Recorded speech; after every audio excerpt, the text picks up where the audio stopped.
Mesdames, Messieurs, bonjour et merci pour le rendez-vous de ce 13h au Bénin dans le sommaire. À quoi ressemble la vie des habitants dans le quartier de Djepouta? Nous sommes dans la commune d'Abomey-Calavi. Les habitants de ce quartier peinent à vivre véritablement. Manque d'eau, manque d'électricité. Vous verrez les images dans un instant et les témoignages d'un habitant que nous recevons dans ce 13h au Bénin. Et puis le chargement hors parc est devenu monnaie courante à Nati Tengou, et ceci sous le regard impuissant de la police républicaine, de la mairie et même des syndicats concernés. Plus aucune règle n'est respectée à Nati Tengou par les tassimènes. Comment les syndicats gèrent-ils cette situation au quotidien? Jusqu'à quand durera-t-elle? Reportage à suivre dans un instant. Enfin, richesse de chez nous, solutions endogènes et accessibles. L'utilisation des plantes médicinales constitue pour la plupart des gens ici une solution naturelle. En cas de pépin de santé, nous irons découvrir dans un instant une pharmacie traditionnelle. Mesdames, Messieurs, très heureux de vous retrouver à nouveau. Bonjour, nous allons vous embarquer dans une aventure. Ce n'est pas du tourisme, mais la découverte d'un quartier dans la commune d'Abomey-Calavi où les habitants de ce quartier peinent à vivre véritablement. Manque d'eau, d'électricité et j'ajouterai des problèmes d'inondation en temps de pluie. Il s'agit de Djepouta. Nous sommes bel et bien à Abomey-Calavi, devenue aujourd'hui commune à statut particulier, vous le savez, située à environ 5 km de la voie inter-État Cotonou-Lomé. Reportage de Ali Moumouni et des Rompevi. Cet espace est un ancien site de dragage de sable. Juste derrière se trouve Djepouta, un quartier de l'arrondissement de Godomé dans la commune d'Abomey-Calavi. Ici, il y a au total 4 carrières, dont 2 à l'entrée du quartier. Depuis l'installation des structures en charge des opérations, les populations de Djepouta vivent une nouvelle réalité, l'inondation. Nous avons 4 sites de dragage qui entourent Djepouta. Vous voyez, et par l'exploitation qu'ils font là, ça fait qu'ils bouchent les couloirs naturels de circulation d'eau, si bien que l'eau nous envahit dans les maisons. Vous voyez la rue qui est derrière moi là, c'est une rue qui n'était pas inondée, il n'y avait pas de l'eau. Mais depuis qu'ils ont fermé là où l'eau doit passer, l'eau nous envahit. À notre descente sur le terrain, tout le monde nous ouvre ses portes. Chacun veut montrer les difficultés qu'il rencontre. Cette dame, par exemple, a insisté pour que nous filmions la cour de sa maison inondée. Les rues sont pleines d'eau et enfants et adultes sont contraints de jouer les batraciens.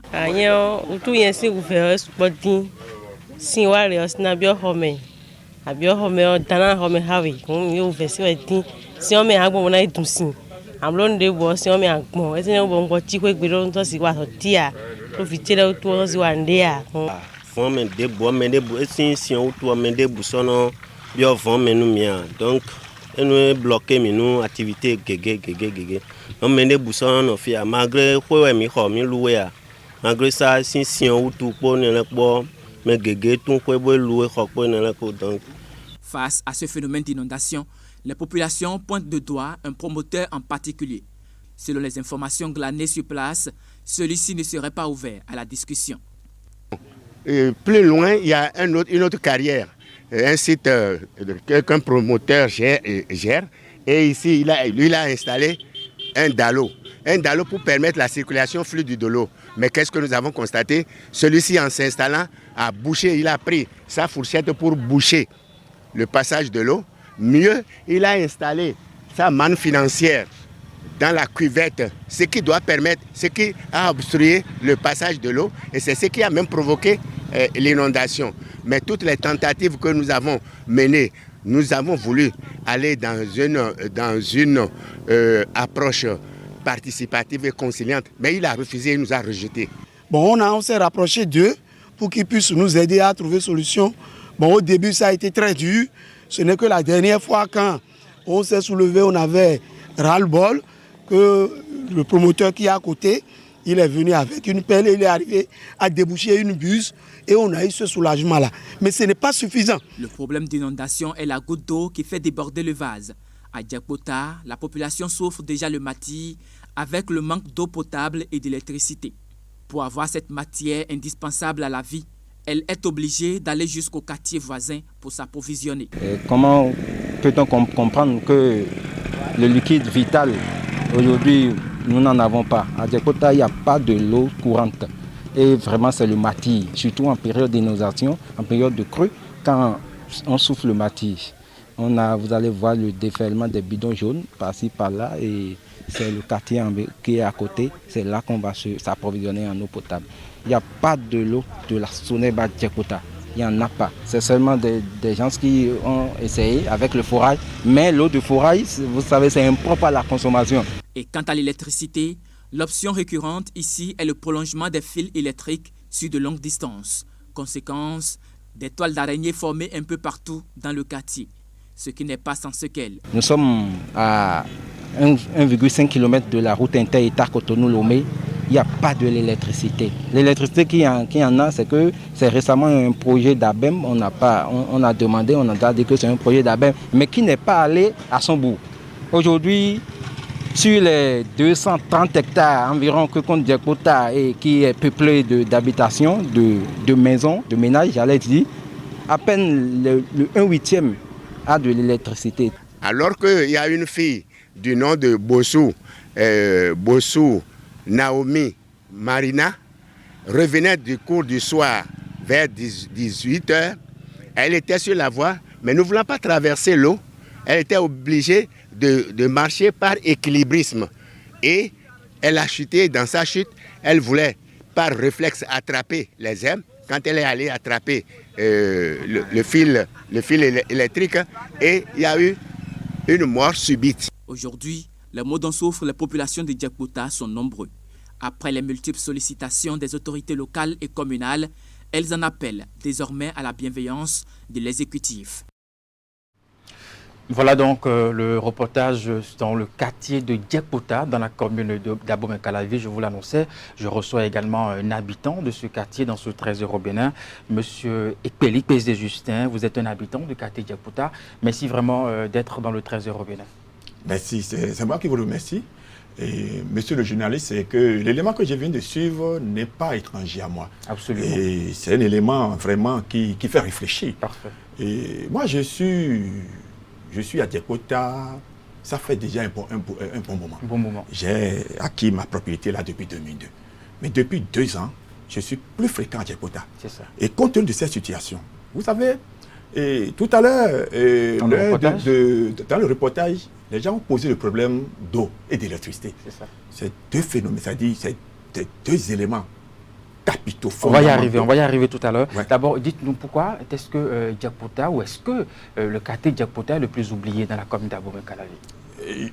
Non, je sais que, sans aller même, sans filtre aucun, je vais vous dire que Djekpota fait partie des quartiers les plus oubliés. Très tranquille. Djekpota compte, c'est-à-dire, je vais dire, l'arrondissement de Godomey compte 49 quartiers. Dans Djekpota, naturellement. Mais qu'est-ce que nous constatons? Nous sommes à quelques encablures de la voie inter-État. C'est-à-dire vers les rails de goudron. Vous arrivez au niveau du grand feu tricolore à côté de l'église catholique Saint-Joseph. Vous rentrez là où ils sont en train de construire maintenant le marché. Vous rentrez dans la voie, tout droit, à 1 kilomètre, disons à peine, vous rentrez dans le quartier qu'on appelle Djekpota. Et je vous dis ceci, ce que beaucoup ne savent pas, Djekpota compte aujourd'hui près de 35 000 habitants. Et ça fait, en termes de superficie, Djekpota dépasse le quartier qui, après les rails, avant d'aller vers le premier site de dragage qui est à l'entrée de Djekpota, c'est ce qu'on appelle Bodiamahon. Djekpota fait 5 fois ce quartier. Alors pourquoi ce quartier avec cette population reste sans électricité et sans eau? Non. Et les voies d'accès n'en parlons plus. Les voies d'accès, n'en parlons plus, c'est vrai. Et tout au début, qu'est-ce qui s'est passé? Il y a des clivages. Parce que ce quartier ne devait pas connaître cette léthargie. C'est un quartier qui devait quand même connaître certaines civilisations, une certaine visibilité depuis des années. Mais lorsque des comités qui ont été mis sur pied pour vider cette affaire de recasement, donc c'est le vrai problème. C'est le vrai problème. Alors, la question de recasement, de lotissement n'est pas bouclée. C'est depuis 2011, avril 2011, qu'ils ont arrêté les travaux. Mais pourtant, les comités existaient. Les comités n'ont pas travaillé, les comités n'ont pas travaillé. Et les gens ont mené des démarches vers l'autorité communale. C'était au temps du maire Oussou Guéguer. Après, Outsugede, il y a Wada, tout ça là. Mais les débats sont restés sans suite. Sans suite. C'est arrivé maintenant, c'est quand Anjolo est venu que nous avons essayé de prendre langue avec lui. J'étais parti négocier. Le 21 septembre dernier, celui-ci a dit que le lendemain, il va faire sa descente. Effectivement, il est venu. Le 22, il a vu. Il est venu. Il est venu. Il a constaté la réalité dans laquelle les populations lui-même, il était vraiment... Il était dépassé par ce qui se Alors après ça, est-ce qu'il y a eu des changements, est-ce qu'il y a eu des actions? Bon, et les actions, bon, il n'y a pas eu d'action concrète. Est-ce concrète. que les comités ont été réactivés? Les comités, non, c'est tout récent maintenant, en août dernier, que il y a eu une décision gouvernementale et qui a eu ses ramifications au niveau des comités, parce que le gouvernement veut vider cette affaire de lotissement dans toutes les grandes villes. Les grandes villes. Est-ce que vous voyez?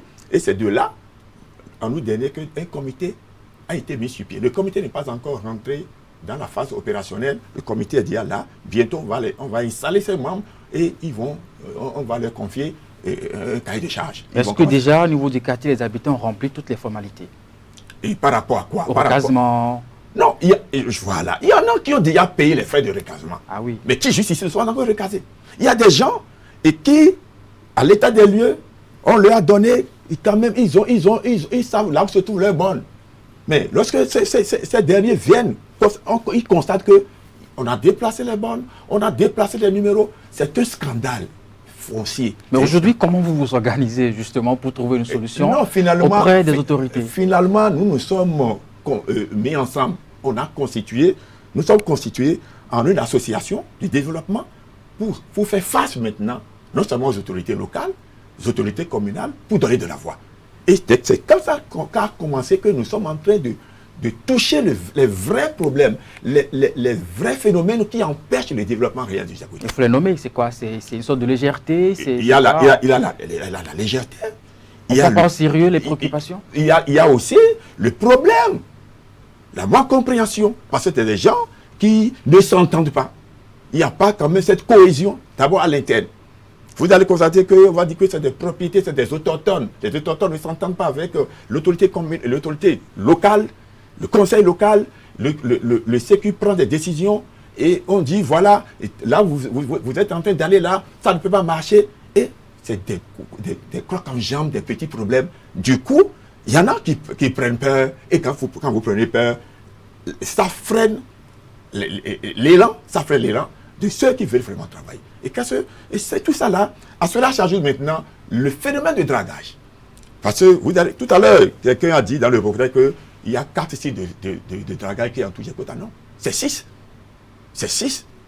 Et j'ai eu la chance de rencontrer tous ces promoteurs. On a dit, avec l'équipe avec qui je travaille, on est allé les rencontrer. On a dit voilà, dans vos cahiers de charge, l'État vous a demandé de venir extraire du sable. Vous prenez du sable, vous ferez chercher votre piton dans une localité. Mais quand même, vous devez quand même aider cette localité à jouir de quelques infrastructures socio-communautaires. L'école, dispensaire, et les voies d'accès. Bon, j'avoue qu'il y a au moins 2 ou 3 promoteurs qui nous ont aidés dans ce sens. Ça, il faut l'avouer. Ils ont aidé dans ce sens. Mais il y en a qui ne veulent même pas en entendre parler. Ils disent que nous payons trop de taxes, nous payons ceci, nous payons cela. Et tenez-vous tranquille. Il y avait même un comité de suivi. Et ce comité prenait même de l'argent pour le compte du Djebouta. Nous avons demandé, l'argent que vous prenez, vous versez l'argent là-haut. L'argent là doit servir à réparer au moins les voies. Lorsque les camions passent, ils dégradent les voies complètement. Ils dégradent les voies. La dernière fois quand vous étiez là, vous avez vu comment l'état des voies? C'est des labyrinthes, c'est des voies impraticables. Est-ce que vous voyez? Donc là, ce n'est pas facile. Quand on dit ça, il y a des promoteurs qui vous écoutent, qui discutent avec vous. Ils ont l'intelligence nécessaire, l'écoute nécessaire pour discuter avec vous. D'autres, c'est la bagarre. Vous avez échangé avec la SONEB, la SB2E pour les problèmes d'eau et d'électricité? Au moment où la structure qu'on appelle la même qui était venue, avait le projet d'extension des poteaux électriques a commencé. Vous allez constater qu'il y a, si vous laissez la voie principale, il y a une autre voie qui contourne. Quand vous prenez ça là tout droit, vous allez à Dunko-Daro. Puisque Djebouta compte, il y a Dunko-Daro, Djebouta-Klakou et Djebouta-Centre. C'est les trois endroits qui constituent Djebouta même, le quartier. Donc, il y a des poteaux qu'on a implantés le long de cette voie, mais ce n'est pas allé. Il y a déjà un début Il y a d'activité. un début. Mais le projet a pris fin parce qu'ils ont parlé d'un avenant. L'avenant là, nous n'avons pas vu la réalisation, nous n'avons pas vu la manifestation, nous n'avons pas senti les effets de cet avenant. Et vous voyez, ils ont parlé de problème d'eau. Il y a effectivement un problème d'eau courante. C'est vrai. L'eau courante, il y a trois opérateurs économiques qui ont essayé d'investir dans ce à titre personnel. À titre personnel. Et tout le quartier se déplace avec de bidons pour acheter de l'eau courante. Ceux qui ont de fourrage et comment dirais-je, utilisent l'eau de forage. Et voilà, l'eau de forage n'est pas l'eau est propre à la consommation. Allez, merci vraiment à vous, M. Justin, d'être passé dans le 13h au Bénin. On vous aura compris la situation. Oui, un dernier mot rapidement. Oui, un dernier mot parce que je voudrais demander, implorer vraiment l'assistance de l'État. D'abord la mairie de Calavi, le pouvoir central, que les gens nous aident dans ce sens. Que les gens nous aident dans ce sens pour que Djepota connaisse quand même une certaine évolution, une certaine, comment dirais-je, l'éclairage dont il a besoin, comme tout quartier normal. On ne peut pas être à quelques encablures de la voie principale et être dans cet état. C'est dommage. Donc, je tiens à vous remercier pour l'assistance que vous avez. Merci, c'est nous vous que remercions pour votre disponibilité. Restez avec nous également pour suivre ce reportage qui évoque les mêmes problèmes que vous avez au quartier Djepota. Nous sommes donc dans la commune de Ouidal, est une agglomération de plus de 30 000 habitants, pas loin de Cotonou à Kadjamé, dans la commune de Ouidal, semble être oubliée. Les populations manquent aussi pratiquement de tous les services sociaux. Et vous allez le voir dans ce reportage de Christian Adandédian et des Rompévi.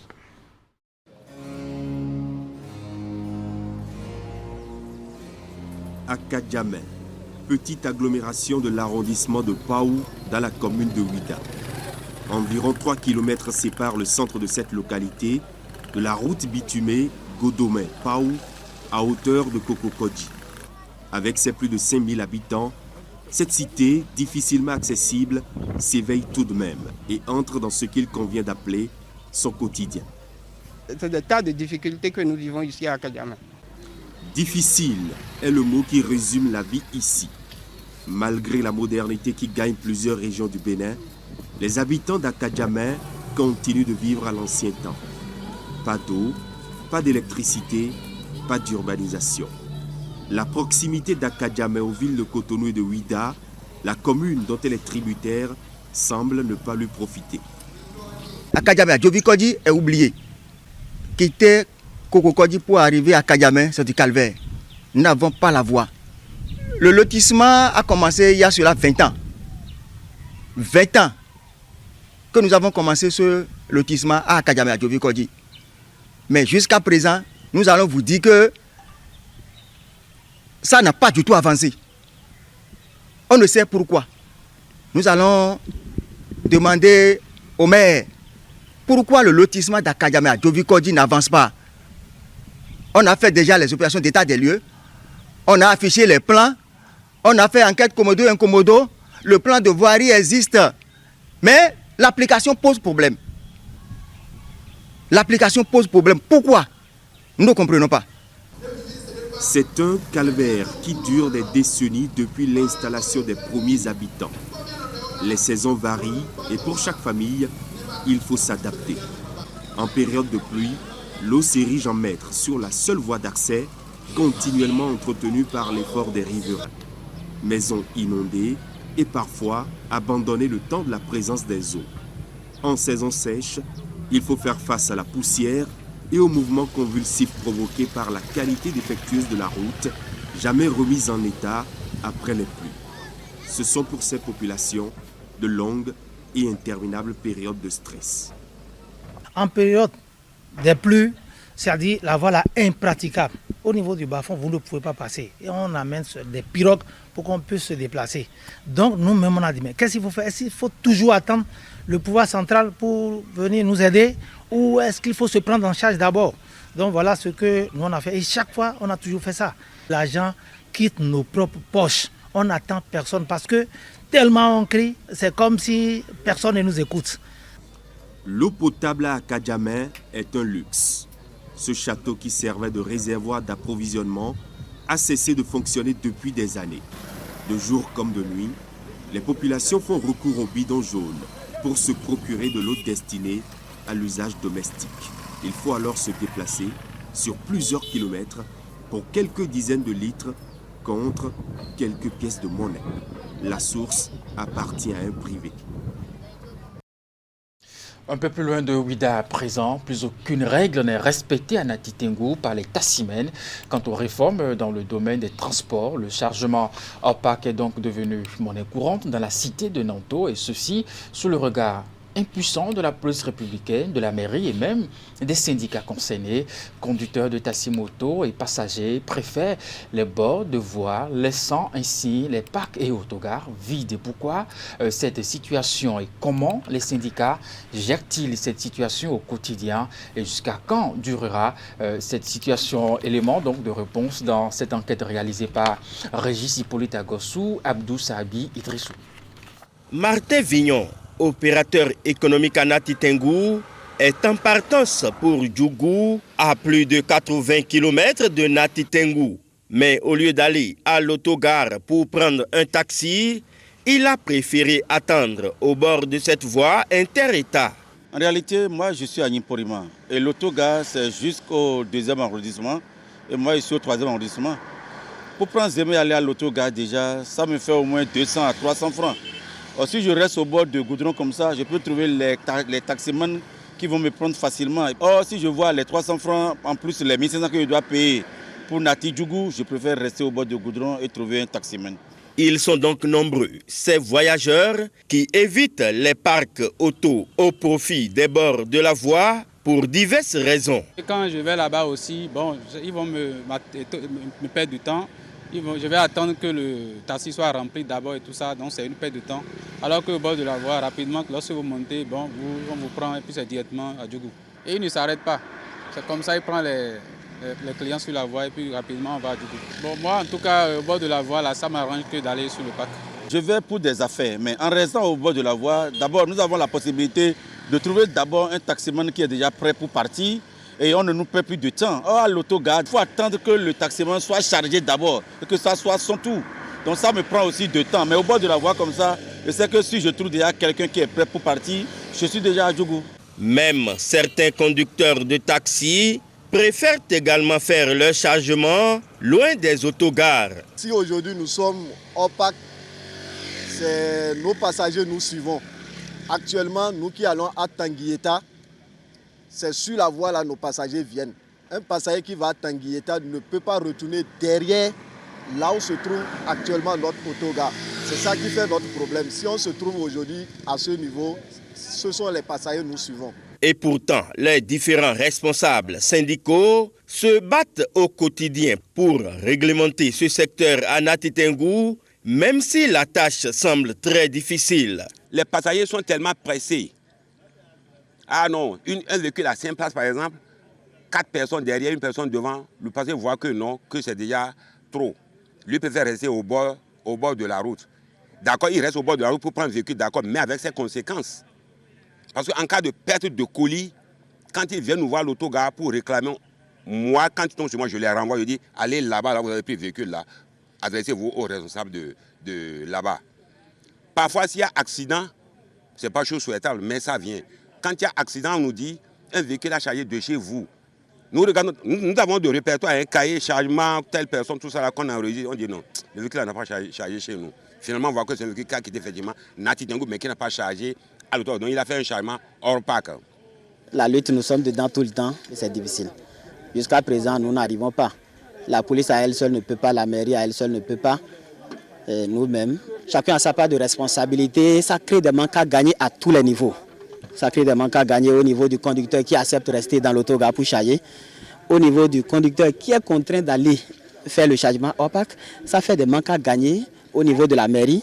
Ça fait des manques à gagner au niveau des syndicats. Voilà pourquoi, à des moments donnés, ils font des descentes inopinées sur le terrain. Quand nous prenons les véhicules en position irrégulière, c'est-à-dire en chargement opaque, nous leur prenons d'abord les pièces afférents au véhicule et on fait conduire le véhicule à l'autogare avec tout son chargement. Arrivé à l'autogare maintenant, nous contrôlons la conformité de ces pièces administratives, assurant visite technique. Quand le véhicule est à jour, on dit bon maintenant pourquoi tu nous fais chargement hors parc? Maintenant, pour ne pas pénaliser les passagers, on les verbalise. Chez nous, dans notre syndicat, le minimum c'est 3 000, le maximum c'est 6 000. Chargement de 8 000 et on te prend 6 000 dedans, ça te fait mal. Et voilà que tu es encore contraint d'acheminer les passagers jusqu'à leur destination. Mais malgré tout ceci, des stationnements anarchiques se constatent à certains endroits en Nati Tengou sous le regard impuissant des syndicats et des populations qui subissent des désagréments. C'est tous les jours, ils viennent garer du matin jusqu'au soir. Nos devantures sont devenues des parkings. Quand ils garent, nos clients n'ont plus accès à nos boutiques. On ne vend pas. Quand on parle, ils trouvent que le parc est trop loin, ils ne peuvent pas rester là-bas. Donc les passagers refusent d'aller sur le parc, ils sont obligés de sortir sur la voie. Et c'est pour cela qu'on demande aux autorités de faire quelque chose pour nous, pour qu'on puisse se reposer, pour pouvoir bien vendre nos marchandises.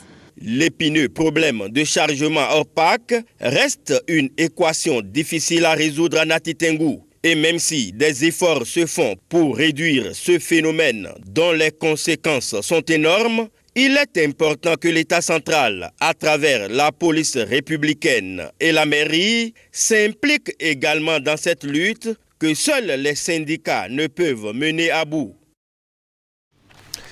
Richesse de chez nous, solutions endogènes et accessibles. L'utilisation des plantes médicinales constitue pour la plupart des gens ici une solution naturelle en cas de pépins de santé. Aujourd'hui encore, elles connaissent une ruée, riche ou pauvre.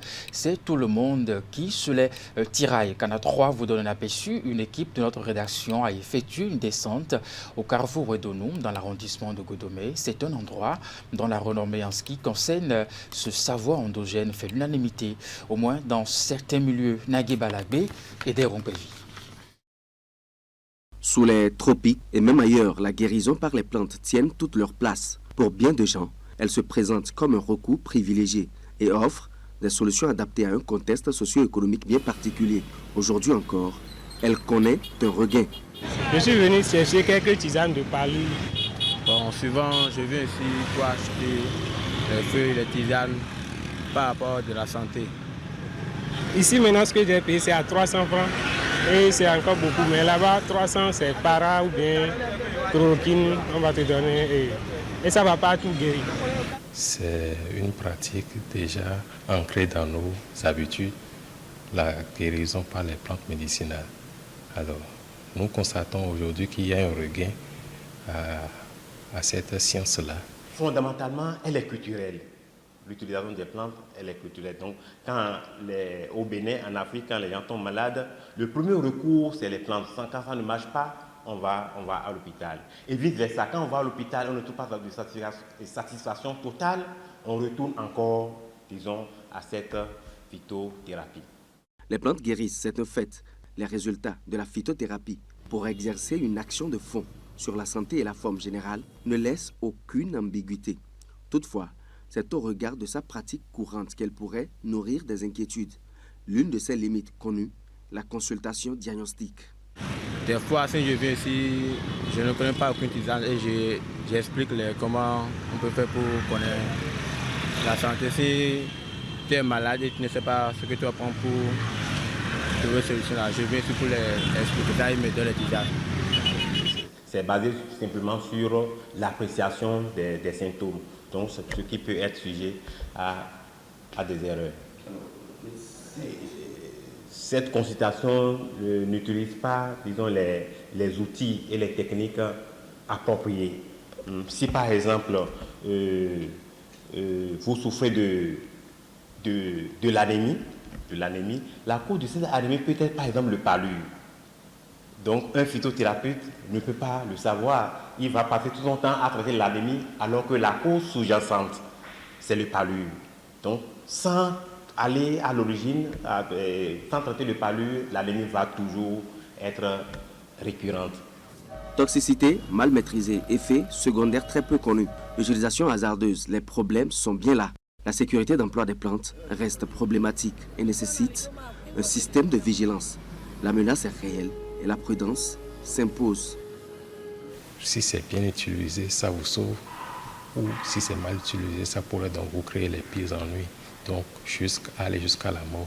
Pour dire que quand il s'agit de cette science, la phytothérapie, il faudra mettre des gants. Oui, il a les problèmes de toxicité. Vous ingérez, si vous ne respectez pas la dose, vous pouvez avoir des problèmes. Si la connaissance de la plante elle-même, vous voyez, si vous utilisez une plante à la place d'une autre, ça peut créer des problèmes. Je vais vous donner un exemple très simple. Tout le monde connaît le caïcédra. Le caïcédra qui est une plante aussi qui traite beaucoup de maladies.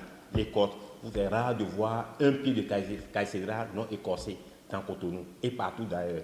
Donc, au Ghana, il y a une plante qu'on appelle Erythrophleum, un grand arbre qui ressemble un tant soit peu aussi qui présente la même silhouette que le caïcédra. Mais vous savez, les gens ont planté ces plantes-là dans les avenues, comme on plante le caïcédra, et la population l'a utilisé sans faire beaucoup attention, et ça a fait beaucoup de dégâts, ça a fait entraîner des morts.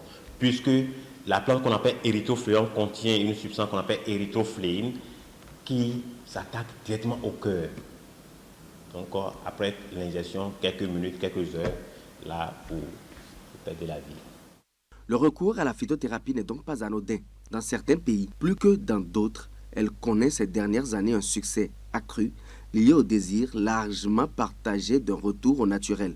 Sa pratique habituelle présente toutefois des limites, pouvant être à l'origine d'effets indésirables plus ou moins graves. Mesdames, Messieurs, c'est la fin de ce 13h au Bénin. Merci de l'avoir suivi. Le programme se poursuit évidemment sur Canal 3 Bénin. À très bientôt et bel après-midi à vous.